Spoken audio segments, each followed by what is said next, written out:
It was a rainy evening. The sky was gray and the city lights reflected in the puddles. A boy sat alone on a subway train, heading toward the outskirts. He wore a worn-out hoodie and held his backpack tightly on his knees. He was tired. He had just finished his shift at a small diner, and all he wanted was to go home. He stared thoughtfully out the window. At home, the usual troubles awaited. Unpaid bills, an almost empty fridge, and a dream that seemed out of reach. The dream of enrolling in an urban magic academy, where young people could learn to control their powers. As he tried to distract himself, he noticed something under the seat in front of him. It was a black, elegant bag with a small magical symbol engraved on the side. He looked around. The carriage was nearly empty. No one seemed to have lost it. Curious, he picked it up and opened it. His eyes widened. Inside were magical crystals, enchanted cards, and arcane coins, all valuable objects in the magical world. They could change his life. With that wealth, he could pay for the academy, help his family, and finally live without worries. His heart began to race. He was tempted. No one had seen him. No one would ever know. Then he saw a magical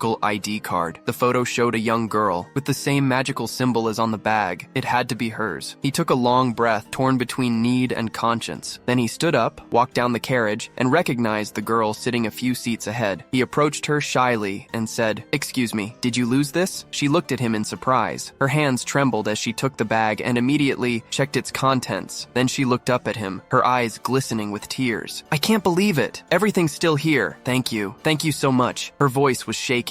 She explained that the crystals were for an important magical ritual that would protect her neighborhood from a dark threat coming that very night. If she had lost them, dozens of lives would have been at risk. When the train reached the boy's stop, she suddenly stood up and hugged him. "You're an angel, a real one. You did the right thing." He smiled faintly. He hadn't taken anything for himself, hadn't solved his problems, and yet he felt a new peace within him, a warmth that didn't come from magic, but from something deeper. He stepped off the train with a lighter heart. In that moment, he realized that even though he didn't have special powers yet, he had already performed his first true act as a mage. He had chosen honesty when he could have chosen the easy way. Moral of the story: even in a world full of powers and spells, honesty remains one of the strongest forms of magic. Doing the right thing, even when no one is watching, can change someone else's fate, and maybe even our own.